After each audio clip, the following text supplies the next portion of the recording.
This is part two.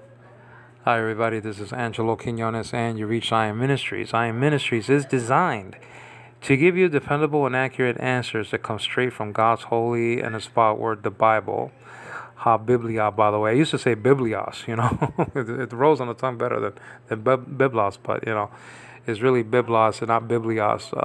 I used to say Kate, the gospel Kate Ioannin, So that's just the deal. I used to say Logos. Okay.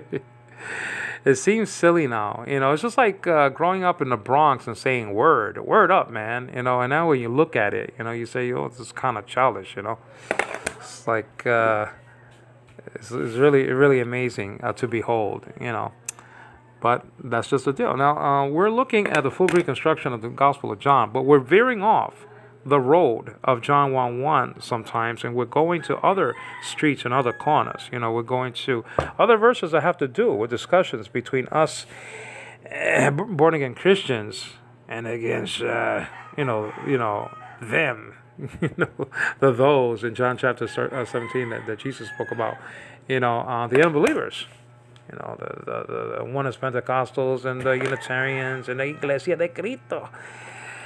And the JWs, who call themselves Jehovah's Witnesses. I don't know why, because they're not witnessing for Jehovah at all. They're practically witnessing for magic wheat and corn. That's just the deal. Now, let's read this up to verse 8. And we got up to verse 8 last time. I think only the commentary went up to verse 4 or 5 before my baby Anna Devine started crying, okay? And I apologize for that. Maybe I could splice these two videos together. Sorry about the background noise here in the Philippines. I relocated from the United States of America, New York City, way back, okay, because it seems like 20 years ago. It was only 3, but it seems like 20 years. This is not for everybody, guys. It's not, I wish I brought, I left like 99.9.99, whatever the case may be, of my Bible study materials at home. If I had to do that over again, I wouldn't have done that, So just bring your stuff. If you want to relocate or whatever the case may be, or if you're moving, don't forget your stuff, because you might not be able to get some of that stuff, especially the old material like Julius Armanti's booklet entitled, Was Peter a Pope? I mean, you can't get that again, to my chagrin. Well, anyway, let's start. Now, I'm going to give you the John 1:1 in the modern pronunciation, and from verses 1 to 8, okay, the biblical pronunciation or the standard or American style pronunciation. Quote, energy, okay, energy ino logos, que o logos sin prostonteon, que te os ino logos. You can't make it up, guys, with the roosters. You understand what I'm saying? Energy ino logos, que o logos sin prostonteon, que te os ino logos.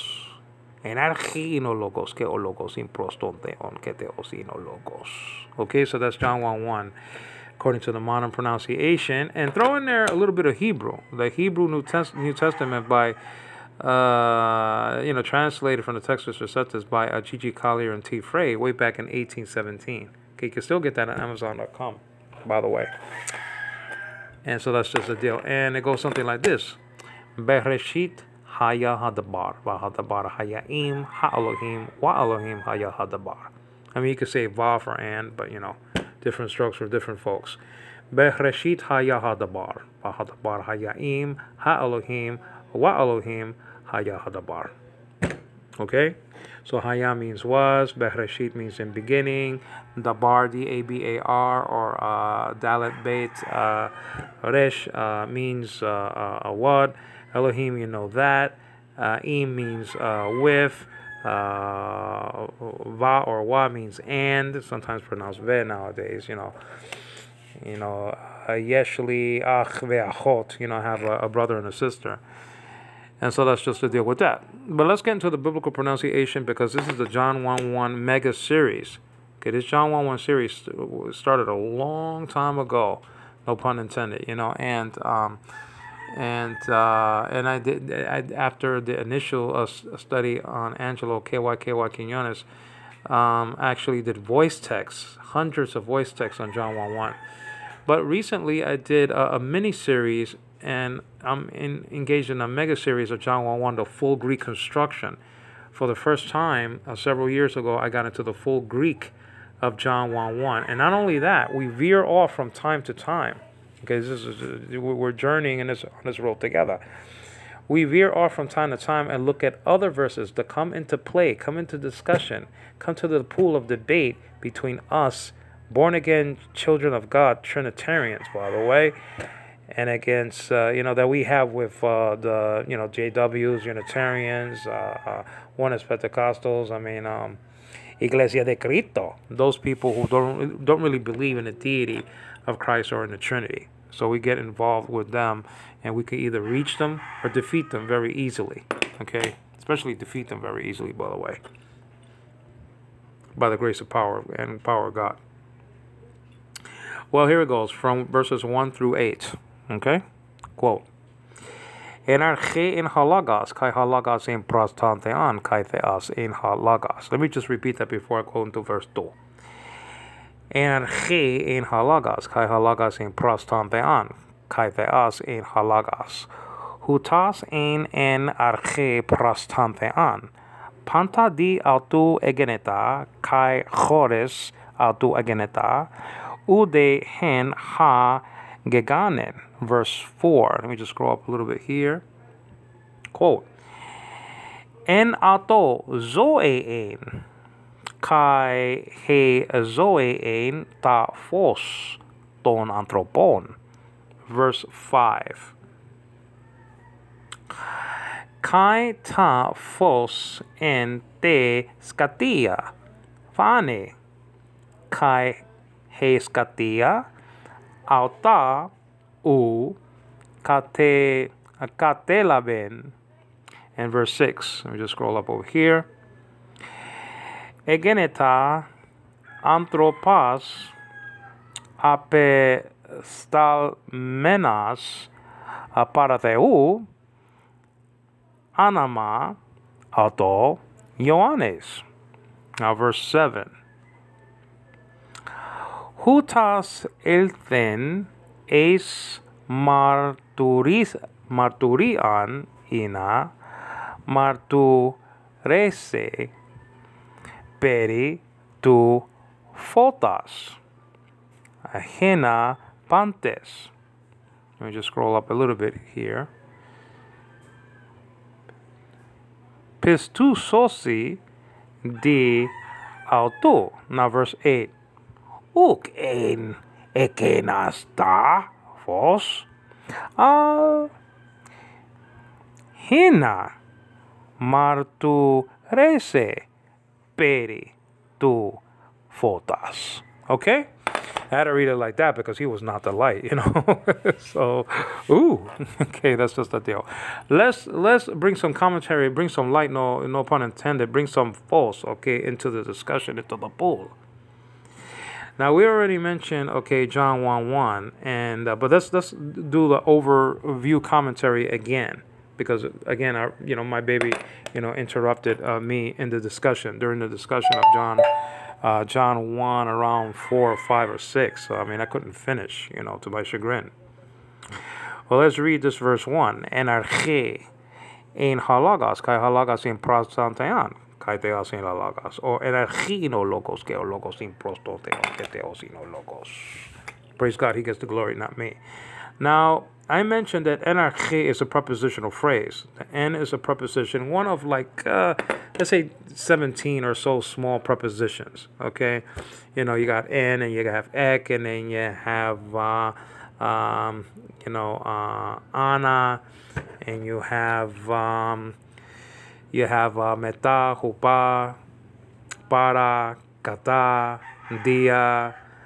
So you have a pras and pra, and so you have all these small prepositions that right here is the part of the prepositional phrase. The object of the preposition arche is the noun here. Okay, so you have the preposition and it looks like ev, doesn't it? Right after the one. Remember that you read Greek from left to right, never from right to left. Okay, unless you're parsing the word, but that's not really reading it. That's just parsing it. That's taking apart and looking at its component parts. Okay, that's not reading through a text. it's unlike Hebrew and Aramaic that you read from right to left, unless you're reading to, break up the syllables in Hebrew. So, I mean, you can go backwards, but in order to do other things instead of just reading it. So you read from left to right. Greek, you read from left to right. Hebrew, you read from right to left. Okay, so we're starting at the left-hand side, obviously, next to the 1 over here. And it looks like F, doesn't it? Capital E, that's a capital epsilon. And so that's easy to detect, okay? This letter is very, very important, okay? This is, in Greek, it could be used for several things. It could be used for a connecting, it could be used as a connecting vowel, connecting two letters together. You get that in the perfect tense, giganen. That's a perfect example of that. And then the V-looking letter is never a V. There isn't any V in biblical Greek. There is a V in modern Greek, the vita, which is the beta, that can be a V or a B. Just like the Hebrew B also can be a V, okay? Like the word, like in the word bevakasha. I mean, so the bait is acting like a B and a V in that word, okay? But in modern, but in biblical Greek, there is no V, there is no W, okay? I mean, there isn't any of those sounds. There isn't any H in biblical Greek, okay? Like the Hebrew hey, okay, is an H. Like in the Tetragrammaton, it appears twice in the Tetragrammaton, and that means to behold. So actually, talking about the Tetragrammaton for about a couple of seconds, the story of the Tetragrammaton is the cross of Christ. It's actually Yod, Hey, Wow, Hey. What do those letters mean? Yod means hand, Hey means behold, and then Wa means nail, like the nail you drive into a tent, in the ground. And then another Hey means behold. So it's actually hand, behold, nail, behold. That's the story of Christ right there in the Tetragrammaton. Story of Christ. Third person, form of Haya, is the Tetragrammaton. But let's get back into this. And actually, Ehye is actually the first person form of Haya. Okay? Haya appears in John 1:1, by the way, 3 times. Just like Ain appears 3 times here in this text, in the Greek text. So if you're looking at a small V-looking letter, it's never to be pronounced V. It's not a V. It's an N, like in Nancy. So the V-looking letter in Greek, okay, when it's small, when it's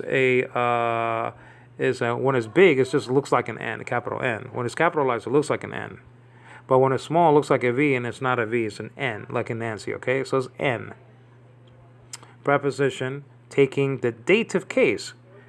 Prepositions takes cases. It takes all prepositions takes at least one case. Let's just put it like that. Okay, some take 2, some take 3. Okay, this takes one case. The dative case, and the dative case has to do with interest, is one of 8 cases. Yes, I said 8. I didn't say 4. I didn't say 5. I'm a traditionalist.